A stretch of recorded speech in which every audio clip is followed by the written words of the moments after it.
ஸ்ரீ ஜனனி ஜோதிடம் YouTube channel பாரம்பரிய ஜோதிடத்தின் பண்பான வழிகாட்டி.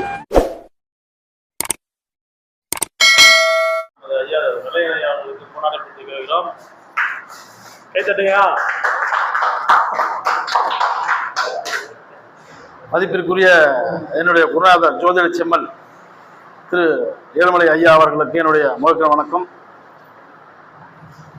ஸ்ரீ வராகமிகிற ஜோதிட பயிற்சி மையம் நடத்தும் 33வது ஜோதிட கருத்தரங்கிற்கு வருகை புரிந்துள்ள அனைத்து ஜோதிட உறவுகளுக்கும் என்னுடைய வணக்கத்தினை தெரிவித்துக் கொள்கிறேன். அது கிரக சேர்க்கை அப்படின்ற தலைப்பில் தான் பேசியிருக்கிறேன். ஏற்கனவே 2 வீடியோ போட்டிருக்கேன். அதாவது 4 லக்கணத்துக்கு ஒரு வீடியோ போட்டு மேஷம் முதல் கடகம் வரை கிரக சேர்க்கை, யோகத்தை செய்யும் கிரக சேர்க்கை. அடுத்தது சிம்மம் முதல் விருச்சிகம் வரை இந்த 4 லக்கணத்திற்கும் யோகத்தை செய்யும் கிரக சேர்க்கை. இப்போ இந்த பதிவுல பாத்தீங்கன்னா தனுசு முதல் மீனம் வரை இந்த 4 லக்கணத்திற்கும் யோகத்தை செய்யும் கிரக சேர்க்கை பற்றி தான் உங்ககிட்ட பேச இருக்கிறேன். பொதுவான கிரக சேர்க்கை என்பது வேறு, லக்ன ரீதியான கிரக சேர்க்கை என்பது வேறு. பொதுவான கிரக சேர்க்கை அவ்வளவு பலனை தராது. நீங்க என்ன சொல்லுவீங்க? குருவும் சந்திரனும் சேர்ந்தால் அஜகேசரி யோகம், குருச்சந்திர யோகம், ஆமா, எதிரி 5 ஓடுவான், பொன்பொருள் சேர்க்கை உண்டாகும், இதெல்லாம் சொல்லுவீங்க. தனுசு லக்கணத்துக்கு சொல்ல முடியுமான்னா முடியாது. இங்கே ஆதிபத்தியம் வேலை செய்யும். காரகத்துவம் 10% தான் வேலை செய்யும், ஆதிபத்தியம் 100% வேலை செய்யும். 8ஆம் அதிபதியோட லக்னாதிபதி சேர்ந்தால் என்ன செய்யும்? 4ஆம் அதிபதி சேர்ந்தால் என்ன செய்யும்? விபத்து, அடிபடுதல், மண்மனை சார்ந்த பிரச்சனை, தனக்கும் தாயாருக்கும் பிரச்சனை, அல்லது தாயை விட்டு மகன் பிரிதல். ஏன்னா குருச்சந்திரன் சேர்க்கை யோகத்தை தரும் அப்படின்னு சொல்வது ஒரு பொதுவான பலன், விதி. ஆமா, தனுசு லக்கணத்துக்கு இந்த இணைவு மிகுந்த கெடுபலனையே செய்யும். சரி, இப்போ தனுசு லக்கணத்துக்கு எந்த கிரக சேர்க்கை இருந்தால் யோகத்தை செய்யும்? இப்போ தனுசு லக்கணத்துக்கு முழுக்க முழுக்க சுபர் யாருங்க? முழுக்க முழுக்க சுபர் அப்படின்னா குரு 1, அடுத்தது சூரியன் 1, 2 பேர் தான் முழு சுபர். சூரியன் 1, குரு 1, இவங்க 2 பேர் தான் முழு சுபர். அடுத்து ஒரு 75% நன்மை செய்யக்கூடிய கிரகம் பார்த்தீங்கன்னா சனி. ஏன்னா குடும்பாதிபதி, அவரை போயிட்டு நீங்க மாரகாதிபதினு எடுக்கக்கூடாது. நிறைய நூல்களில் இப்படித்தான் கொடுக்கப்பட்டுள்ளது. 2, 7 மாரகம், பொதுவான ஒரு மாரக விதியை சொல்லிடுங்க. யாருக்கெல்லாம் 2ஆம் அதிபதி புத்தி ஓடுதோ சொல்லுங்க. உங்க ஜாதகத்துல 2ஆம் அதிபதி புத்தி ஓடுதா பாருங்க, பணம் வரும். நல்ல நிலைமையில் இருந்தால் பணம் வரும், கொடுத்த கடன் வரும், நிலுவையில் உள்ள தொகை வரும், பொன்பொருள் வாங்கலாம், பொருளாதார முன்னேற்றம் வரும். இதுவே 2ஆம் அதிபதி கெட்டு போயிருந்தால் இப்ப மேற்சொன்ன பலன்கள் அத்தனையும் தடைப்படும். நான் புதுசா முதலீடு லாக் பண்ணிடுவீங்க, ஆன்லைன்ல முதலீடு போட்டு பண இழப்பு உண்டாகிறோம், வீட்டில் உள்ள பொன்பொருள் நகை பணம் காணாம போயிடும். 2ஆம் அதிபதி பாதிக்கப்பட்டிருந்தால் முடிஞ்ச வரைக்கும் 2ஆம் அதிபதிய தன ஸ்தானாதிபதினு எடுங்க, 2, 7 மாரகாதிபதினு எடுக்காதீங்க, தயவு செய்து எடுக்காதீங்க. என்னுடைய அனுபவத்துல 2ஆம் அதிபதி மாரகம் செய்து இது வரைக்கும் நான் பார்க்கலாம். ஆனா 7ஆம் இடம் மாரகம் சொல்லியிருக்காங்க. எந்த லக்கணத்துக்கு செட் ஆகும் அப்படின்னு பாத்தீங்கன்னா 4 மூலையிலையும் இருக்கக்கூடிய உபய லக்கணத்துக்கு மட்டும்தான் 7ஆம் இடம் மாரகம் செய்யும்.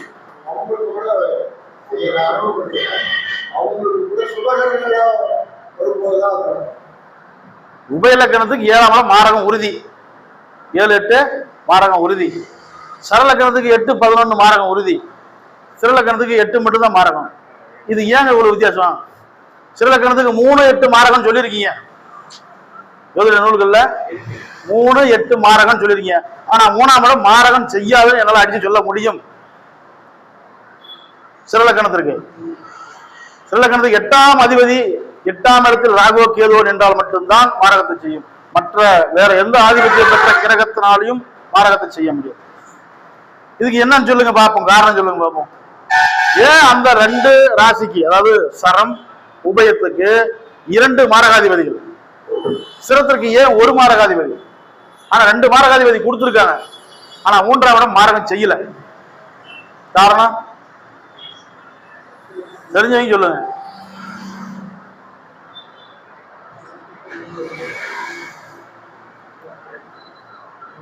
இந்த சரலக்கணத்துக்காரங்களை வெளிநாடு போறேன்னா டக்குன்னு ஊன்றுவான். உபயலக்கணத்துக்காரன் வெளிநாடு போறேன்னா டக்குன்னு கிளம்பிடுவான். சிறலக்கணத்துக்காரன் போனான்னு முட்டிட்டு பிடிச்சி தள்ளலாம் போக மாட்டான். நிலையான தன்மை போனாலும் உடனே வந்துடுவான், என்னால் இருக்க முடியாது. அவன் பிறந்த ஊர்ல தான் மறுபடியும் திரும்பி வந்து அவனுடைய வாழ்க்கை முடியும். ஏன்னா சரத்துக்கு பயணம் செய்யக்கூடிய தன்மை உண்டு, அதிகமா உண்டு. உபயத்திற்கு ஒரு அளவு மீடியமா பயணம் செய்யக்கூடிய தன்மை உண்டு. ஆனா வந்து சிறலக்கணம் பயணம் செய்யாது, நிலையானது. அதனாலதான் சிறலக்கணத்துல பிறந்தவங்களை பாருங்க, சிறலக்கணத்துல யார் யார் பிறந்திருக்காங்க பாருங்க. ஒரு முடிவு எடுத்துட்டாங்கன்னா அதை விட்டு வெளியே போக மாட்டாங்க, அதுல இருந்து பின்வாங்க மாட்டாங்க.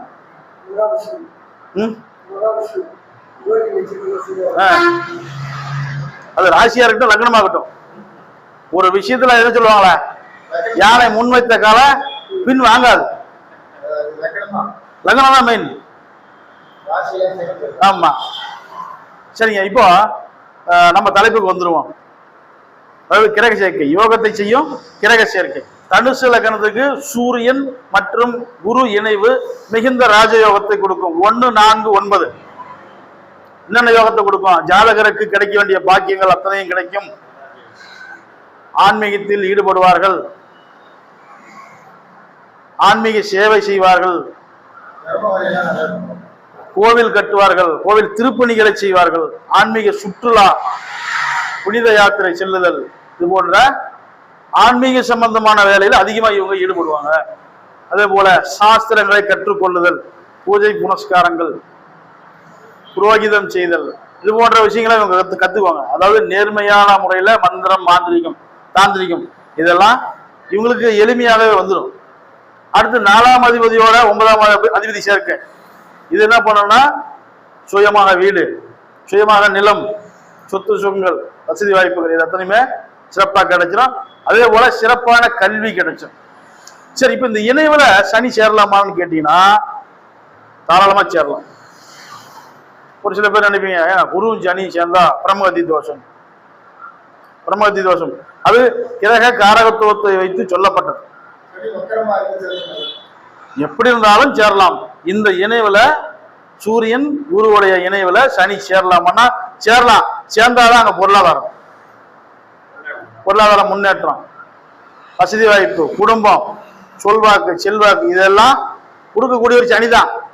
இந்த கிரகத்தை யோகத்தை செய்யும் கிரக கூட்டுல சனி சேரும் போது இன்னும் சிறப்பான யோகத்தை செய்வார். உழைக்காத வருமானம் வரும், பேசி சம்பாதிச்சுட்டு போடுவான். வாகனத்தின் மூலம் வருமானம், ரியல் எஸ்டேட், விவசாயம், இது போன்ற விஷயங்கள்ல நல்ல வருமானத்தை பார்ப்பாரு. இதுல என்ன ஒரு விஷயம், சின்னதா ஒரு பிரச்சனை அப்படின்னு பார்த்தீங்கன்னா சனிக்கு 3ஆம் ஆதிபத்தியம் வருது.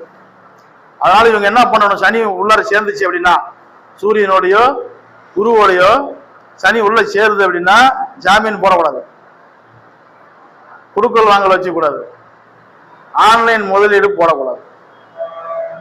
இதை செய்தா பணம் போயிடும்.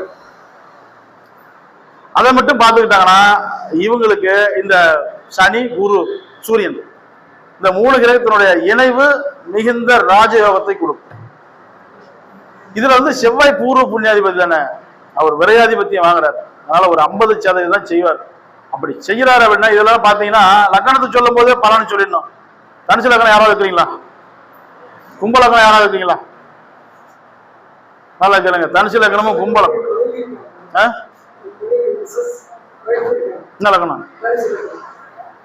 இந்த தனுசு லக்னத்துக்கும் கும்ப லக்னத்துக்கும் பாத்தீங்கன்னா இவங்க பூர்வீகத்துல இருக்க முடியாது, பூர்வீகத்துல சிக்கல் கொடுத்துரும், இல்ல பூர்வீகமே இல்லாம போயிடும். ஒண்ணு இவங்க பூர்வீகத்தை விட்டு இடையே போயிடணும், இல்ல பூர்வீகம் இல்லாம போயிடணும். இல்ல பூர்வீகம் இருக்குதுங்க அப்படின்னா அதுல சிக்கல் ரொம்ப வழங்கல் நடந்துட்டு இருக்கும். எந்த லக்னத்துக்கு? தனுசு லக்னத்துக்கும் கும்ப லக்னத்துக்கும் இந்த பிரச்சனை இயற்கையாகவே உண்டு, இயற்கையாகவே உண்டு. அதனால தனுசு லக்னத்துக்கு யோகத்தை செய்யக்கூடிய கிரகம் குரு, சூரியன், சனி இவர்களுடைய இணைவு மிகுந்த ராஜயோகத்தை கொடுக்கும். இதுல புதன் சேருது அப்படின்னா உனக்கு கிடைக்க வேண்டிய அந்த வசதி வாய்ப்புகள், பொருளாதாரம், வருமானம் இதெல்லாம் உன்னுடைய கூட்டாளிக்கு போய் சேரும். கூட இருக்கிறவன், ஏன்னா 10ஆம் இடம் செயல்படுறதால கூட்டு தொழில் ஆரம்பிப்பீங்க. உனக்கு கிடைக்க வேண்டியது கூட அவன் வாங்கிட்டு போயிடுவான். 7, 10 அதிபதி புதன். கூட்டு தொழில் ஆரம்பிச்சு என்ன பண்ணுவான்? அவன் வாங்கிட்டு கிளம்பிடுவான்.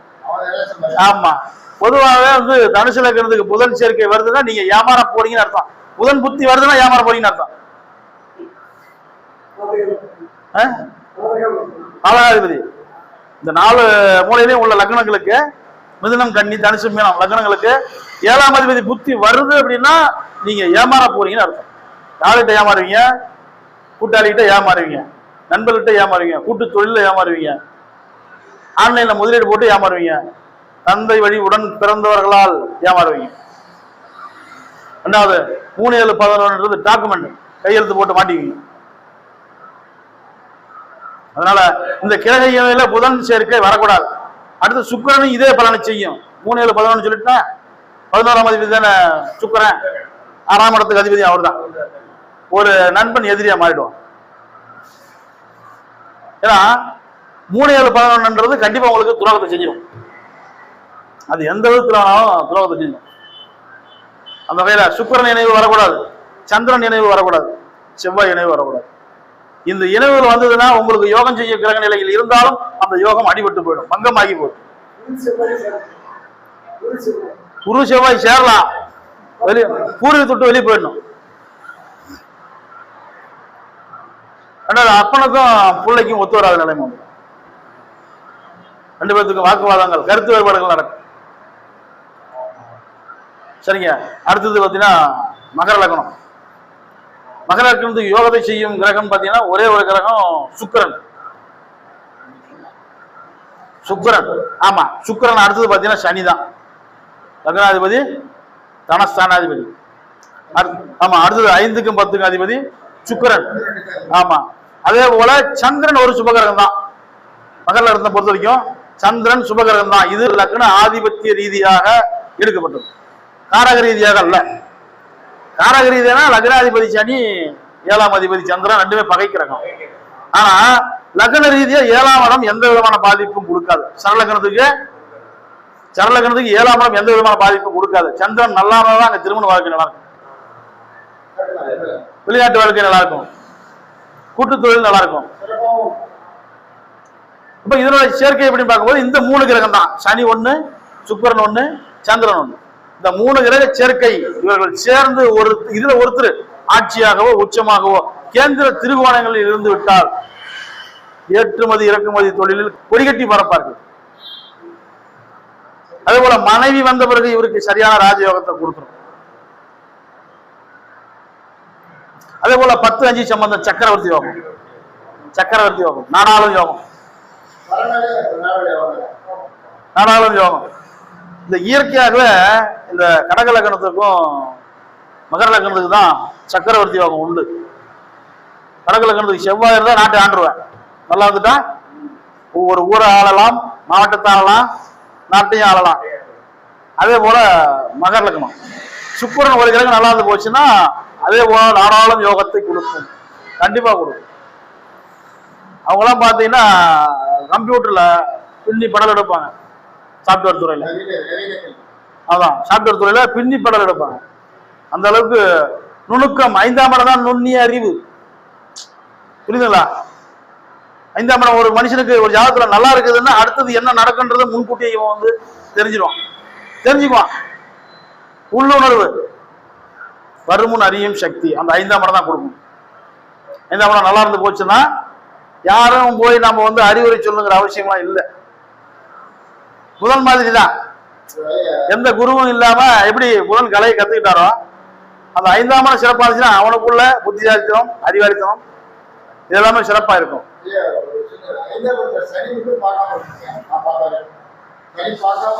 என்னை பொறுத்த வரைக்கும் லக்ன ஆதிபத்தியம் சுப ஆதிபத்தியமா இருந்தால் 5ல் சனி இருக்கலாம், சனி பார்க்கலாம்.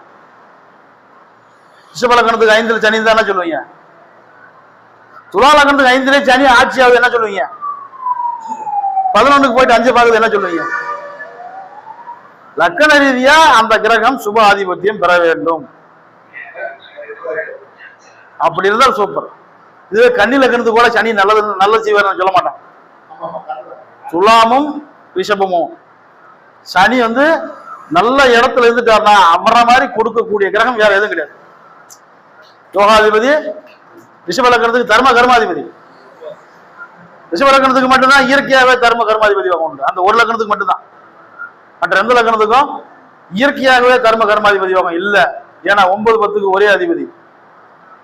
அதனால சனி வந்து மகர லக்கணத்துக்கு சனி மற்றும் சுக்கிரன் மற்றும் சந்திரன் இவர்களுடைய சேர்க்கை மிகுந்த ராஜயோகத்தை கொடுக்கும். தனவரவு, பணவரவு, பொருள் வரவு, சொல்வாக்கு, செல்வாக்கு. அடுத்தது பார்த்தீங்கன்னா 5, 10 சம்பந்தம் போது பல நிறுவனங்களுக்கு இவர் உரிமையாளராக இருப்பார். பல கிளைகள் இவர்களுக்கு இருக்கும். தொழில் ரீதியாக, உத்தியோக ரீதியாக, அல்லது அதிகார தோரணையில் இவர்கள் வேலையில் உத்தியோகத்தில் இருப்பார். ஏன்னா 5, 10 சமன்றது இவங்களுக்கு பார்த்தீங்கன்னா இவங்க தான் வந்து அந்த பச்சைங்களை கையெழுத்து போடுவாங்க. ஆமா, ஒண்ணு தர்ம கர்மாதிபதி யோகம் இருக்கணும், இல்ல சக்கரவர்த்தி யோகம் இருக்கணும், இல்லைன்னா மொத்தாதி யோகம் இருக்கணும். இந்த 3 யோகம் யாருக்காவது ஒருத்தருக்கு ஒரு யோகம் தான் கிளம்ப போதும், பச்சைங்களை கையெழுத்து போடுவாங்க. சீல் போட்டு பச்சைங்களை கையெழுத்து போடுவாங்க. உயர் பதவி, அதிகார தோரணை இதெல்லாம் கொடுக்கும். அடுத்து இந்த யோகத்தை கெடுக்கக்கூடிய கிரகம் பார்த்தீங்கன்னா சூரியன், முக்கிய கிரகம் சூரியன். அடுத்தது குரு. மகர லக்னத்துக்கு குருவுடைய இணைவு இந்த கிரக சேர்க்கையில் வரக்கூடாது. 3க்கும் 12க்கும் அதிபதி. மகர லக்னத்துக்கு குருவுடைய சேர்க்கை இருந்தால் ஜாதகருக்கு கிடைக்க வேண்டிய யோகம் சகோதரனுக்கோ கூட்டாளிக்கோ போய் சேர்ந்து குருவுடைய சேர்க்கை இருந்தால். அடுத்து இந்த யோகத்துல சூரியன் இணையுது அப்படின்னா செய்யக்கூடிய தொழிலையோ உனக்கு கிடைக்க வேண்டிய பட்டம் பதவிகளிலேயோ குளறுபடி ஏற்படும். ஒரு சில பேர் பார்த்தீங்கன்னா ஒரு பொய்யான பட்டத்தை வாங்கி வச்சிருப்பாங்க. இந்த பட்டமே பணம் கொடுத்து வாங்கினது அப்படின்ற சூழ்நிலைக்கு வந்து கொடுத்த பட்டம் பதவிகள் பறி போயிடும். ஒரு சில பேர் பார்த்தீங்கன்னா எலெக்ஷனை ஜெயிச்சிருவாங்க, ஜெயிச்சுட்டு கொஞ்ச நாள்ல கேஸ்ல மாட்டிக்குவாங்க. இந்த சூரியன் சேர்க்கை வந்துச்சுன்னா அது 5ஆம் இடம் காலி. 5ஆம் இடம் தான் பதவி காலி ஆயிடும். அது போன்ற ஒரு அமைப்பு இருக்கக்கூடாது. அதே போல புதனுடைய சேர்க்கையும் இருக்கக்கூடாது. ஏன்னா புதனுடைய சேர்க்கை வந்துச்சு அப்படின்னா பல கஷ்டங்கள், போராட்டங்களை கொடுத்து தான் அந்த யோகத்தை செயல்படுத்தும். ஆரம்பத்துல கடன் சுமை, சிக்கல்ல மாட்டுறது, வம்புகளை மாட்டுறது. ஆமா, ஏன்னா நிறைய சிக்கல்ல மாட்டி அதுக்கப்புறம் தான் அந்த யோகத்தை கொடுக்கும். ஆக மொத்தத்துல அதாவது இந்த இணைவுகள் மகர லக்னத்தை பொறுத்த வரைக்கும் சனி, சுக்கிரன், சந்திரன் இவருடைய இணைவுல சூரியன் சேரக்கூடாது, சேர்ந்தால் பங்கமாகும் யோகம்.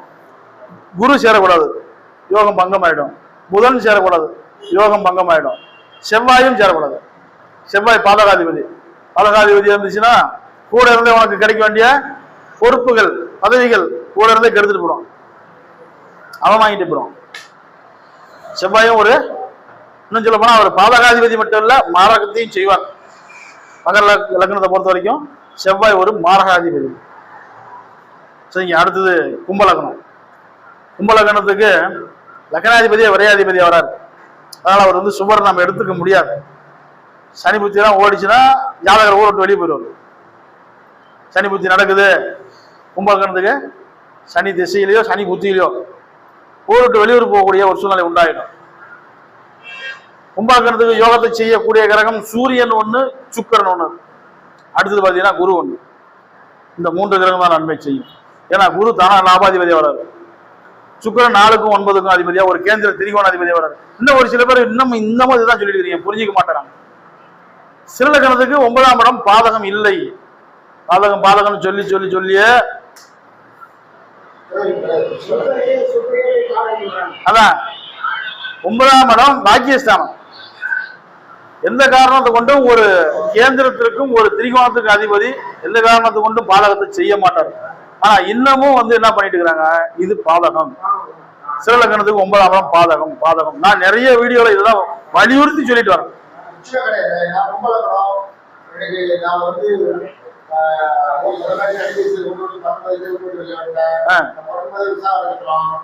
அது மட்டும் இல்லாம எனக்கு சுத்தம் எனக்கு தனியாக ரூம் கொடுத்து ஏசி ரூம் போட்டு எனக்கு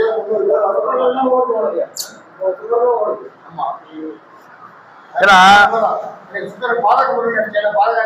பாதகம் தான் கிடையாது. அவரை மாதிரி வேற எந்த கிரகத்தாலையும் கொடுக்க முடியாது. பாக்கியாதிபதி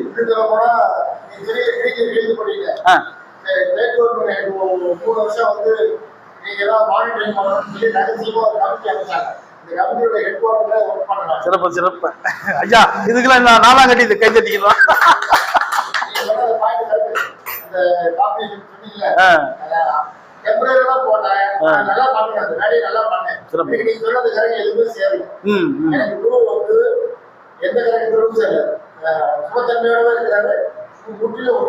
கண்டிப்பா, ஏன்னா அது தன லாபாதிபதி.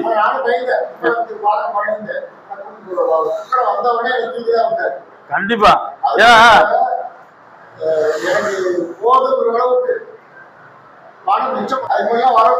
சமமா இருக்கு. கண்டிப்பா கண்டிப்பா. அதாவது இந்த 4ஆம் இடம் செயல்பட்டுச்சுன்னா வீடு, வாகனம், மண்மனை, நிலப்புலன், சொத்து பொத்து. 9ஆம் இடம் அதுக்கு மேல பெரிய மனிதர்களுடைய ஆதரவு.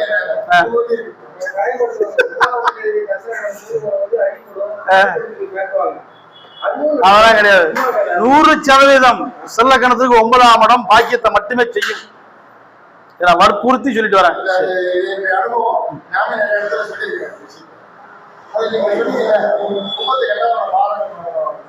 9க்கு இல்ல இல்ல மகரத்துக்கு தான் 11ஆம் இடம் பாவம். 9க்கு 8ஆம் இடம் மாரகம். சிறலக்கணத்துக்கு 8 மாரகம் தான். எப்படி செஞ்சிட்டாலும் உங்களுக்கு 8ஆம் இடம் செயல்படுதுன்னா ஒண்ணு மரணத்துக்கு ஒப்பான கண்டத்தை கொடுக்கும், அசிங்க அவமானத்தை கொடுக்கும், வம்பு வழக்கு கொடுக்கும், சிறைவாசம் கொடுக்கும், விபத்து, அடிபடுதல், இது போன்ற சம்பவங்களை கொண்டு போய் இழுத்து விட்டுரும். அது 5ஆம் அதிபதியா இருந்தாலும் சரிதான். ஏன்னா கும்பலகணத்துக்கு புதன் 5க்கு 8 கூடியவர். ஆமா, அதனாலதான் இவங்க பூர்வீகத்துல இருக்க வேணாம்னு சொல்றேன். பூர்வீகமே உங்களுக்கு இருக்க கூடாது. பூர்வீகத்துல அங்காளி பங்காளி பிரச்சனை வந்துடும். ஏன்னா 5ஆம் இடம் போது பூர்வீக சொத்து, அங்காளி பங்காளி பிரச்சனை வந்துடும். சரிங்க, இப்போ கும்பலகணத்துக்கு லக்னாதிபதி ஒரு பாவகிரகம், குரு சுபக்கிரகம். குரு 1, சூரியன் 1, அடுத்து பார்த்தீங்கன்னா சுக்கிரன் 1. குரு, சூரியன், சுக்கிரன், இந்த 3 கிரகம் தான் கும்பலகணத்துக்கு முழுக்க முழுக்க யோகத்தை செய்யக்கூடிய கிரகம். சரி, இவர்களுடைய இணைவு எங்க இருக்கலாம்? லக்னத்துல இருக்கலாம். இவர்களுடைய இணைவு லக்னத்துல இருக்கலாம், 2ஆம் இடத்துல இருக்கலாம், 4, 5ல இருக்கலாம், 7, 9ல இருக்கலாம், 10ல இருக்கலாம், 11 இருக்கலாம். அதுல ஒரு கிரகம் ஆட்சியாகவோ உச்சமாகவோ ஆயிடுச்சுன்னா இப்ப ஐயா சொன்ன மாதிரிதான் செல்வ சீமான். ஏன்னா யோகத்தை செய்யக்கூடிய கிரகம் ஒரு கிரகம் உச்சமாயிட்டாலும் ஆட்சி ஆயிட்டாலும் மற்ற 2 கிரகத்தினுடைய வேலையை சேர்த்து செய்யும். அவர்கள் கொடுக்க வேண்டிய பலனை இந்த உச்சம் பெற்ற கிரகம் கொடுப்பார். என்ன பண்ண உட்கார்ந்து இருக்கிற நான் உச்சத்துல இருக்கேன், என் கூட சேர்ந்து ஒரு கிரகம் இப்படி உட்கார்ந்து இருக்குதுன்னா கையை பிடிச்சி தூக்கி விடுவேன், எந்திரி ஜில்லுக்கு அப்படின்னு. அந்த மாதிரி அந்த கிரகம் கொடுக்க வேண்டிய பலனை இது சேர்த்து செய்யும். இப்ப வேலையை கொடுத்தா வேலையை மட்டுமா கொடுக்கும், வருமானத்தை கொடுக்கணும்ல. நம்ம என்ன சொல்றோம், 10ஆம் தேதினா உனக்கு தொழில் அமையும். தொழில் மட்டும் தான் அமையுமா? அப்ப பணம் வரமா வராதா? கண்டிப்பா. அதான் சொல்றேன், 10ஆம் தேதி நம்ம இருக்கிறோம், பா உனக்கு உத்தியோகம் வேலை உண்டு. அங்க போனா என்ன எதுக்கு போறோம்? நம்ம பணம், வருமானம். அப்போ நமக்கு அந்த 2ஆம் இடம் என்பது சிறப்பாக இருக்க வேண்டும். அடுத்தது லாபஸ்தானம், வெற்றி ஸ்தானம். நம்ம செய்யக்கூடிய செயல்களில் வெற்றி கிடைக்கும்னா இங்க 11ஆம் இடம் பலமா இருக்கணும், 11ஆம் அதிபதி பலமா இருக்கணும். ஆக கும்பலகணத்தை பொறுத்தவரை குரு, சூரியன், அடுத்து சுக்கிரன், இந்த 3 கிரகமும் மிகுந்த ராஜயோகத்தை தரும். இந்த கிரக இணைவுல சனி லக்னாதிபதி சேரக்கூடாது. லக்னாதிபதி சேர்ந்தது அப்படின்னா கிடைக்க வேண்டிய வேலை, உத்தியோகம், பட்டம், பதவிகளை ஜாதகர் ஏற்றுக்கொள்ள மாட்டார், தன்னை தானே கெடுத்துக் கொள்வார். கூட்டு பட்டம் பதவி கொடுத்தாலும் சரி, அப்படிதான் உனக்கு கீழே வேலை பார்க்க எனக்கு அவசியம் இல்லை.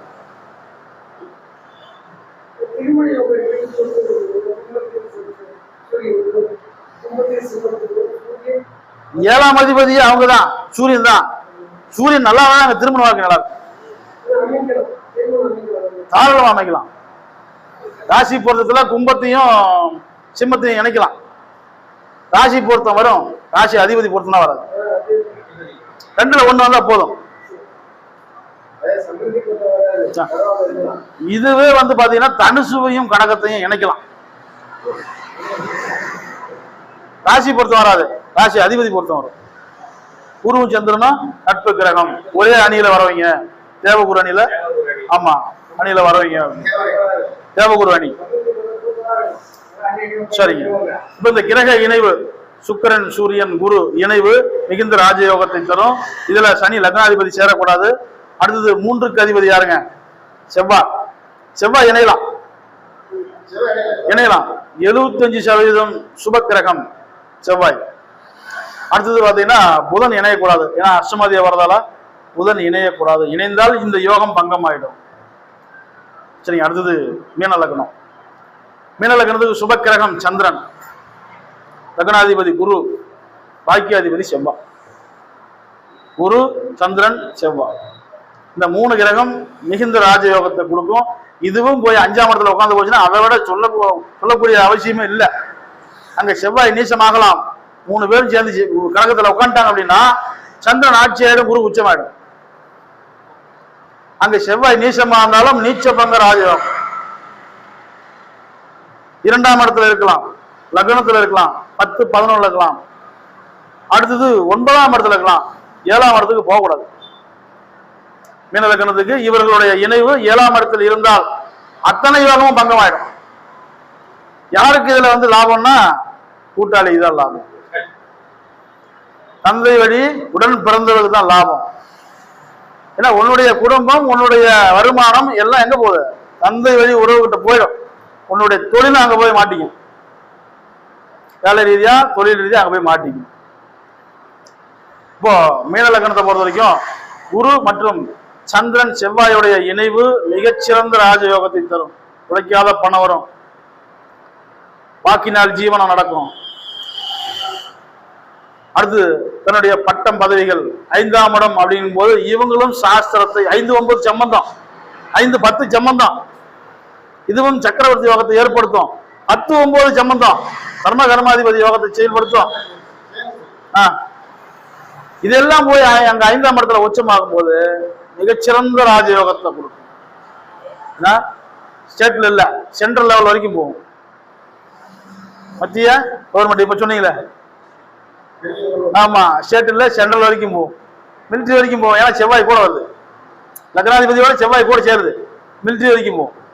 மிகுந்த ராஜயோகத்தை கொடுக்கும். இதுல சேரக்கூடாத கிரகம் புதன் சேரக்கூடாது, சுக்கிரன் சேரக்கூடாது, சனி சேரக்கூடாது, அடுத்தது சூரியன் சேரக்கூடாது. இந்த கிரகம்லாம் இந்த கிரக கூட்டுல இணைது ஏதாவது ஒரு கிரகம் இணைஞ்சாலும் யோகம் பங்கம் ஆயிடும். அந்த யோகத்தை ஜாதகர் அனுபவிக்க முடியாது. இப்ப புதன் இணைஞ்சா என்ன ஆகுன்னா வண்டி வாகன யோகத்தை கொடுக்கும், மண்மனை யோகத்தெல்லாம் கொடுக்கும். கொடுத்து ஒரு பக்கம் கெடுத்துட்டு போயிடும். டாக்குமெண்ட் சம்பந்தமான ஏற்கனவே வில்லங்கத்தில் இருக்கக்கூடிய சொத்தா இருக்கும், வாகனத்தால பாதிப்பு வரும், கூட்டாளி ஏமாத்திட்டு கிளம்பிடுவான் இந்த கிரக கூட்டுல புதன் சேரும் போது. அடுத்தது திருமண வாழ்க்கையில சிக்கல் வந்துடும், பிரச்சனை. நான் சொல்லக்கூடிய லக்னம் அடிக்கடி சொல்லுவேன், 6 லக்னத்துக்கு திருமண வாழ்க்கை ஃபெயிலியர் ஆகும். அது புதன் சேர்ந்துச்சுன்னா இதுவும் ஃபெயிலியர் ஆகும். ஆமா, பாதகம் பாதகம் பாதகத்தை செய்யும். அந்த காரகத்துவம் கொண்ட கிரக காரகத்துவ உறவுகளுக்கு பாதிப்பு கொடுக்கும். இப்ப சந்திரன் சேர்ந்தா, புதனோட சந்திரன் சேர்ந்தா தாயாருக்கு பாதிப்பு கொடுக்கும். அடுத்து செவ்வாய் சேர்ந்தா கூட பிறந்த சகோதரன் சகோதரிகளுக்கு பாதிப்பு கொடுக்கும். அடுத்து குரு சேர்ந்தா தன்னுடைய குழந்தைகளுக்கு அடுத்தது ஜாதகருக்குமே கொடுக்கும், பாதிப்பு கொடுத்துரும். காரக உறவுகளை பாதிக்கும், ஆதிபத்திய உறவுகளை பாதிக்கும். 9ஆம் இடம் தந்தை இல்லையா, 7, 9 சேர்ந்துச்சுன்னா அப்பாவுக்கு தோஷம் கொடுக்கும். இணைந்தா மட்டும்தான், ஆமா இணைஞ்சா மட்டும்தான் பாதிப்பு கொடுக்கும். அடுத்து சுக்கிரன் சேரக்கூடாது, கண்டத்தையே கொடுக்கும். சுக்கிரன் இணைஞ்சிட்டா 2வது தோஷங்களே கொடுக்கும். ஏன்னா குருவும் சுபகிரகம் தான், சுக்கிரனும் சுபகிரகம் தான், 2 பேருமே இயற்கை சுபர் தான். இவங்க சேர்ந்தா யோகம் தானேன்னா கண்டிப்பா இந்த லக்னத்துக்கு இல்ல, மீன லக்னத்துக்கு சேரக்கூடாது. அட்டமாதிபத்தியம் ஆனதால 2 அசுபாதிபத்தியம் 3, 8.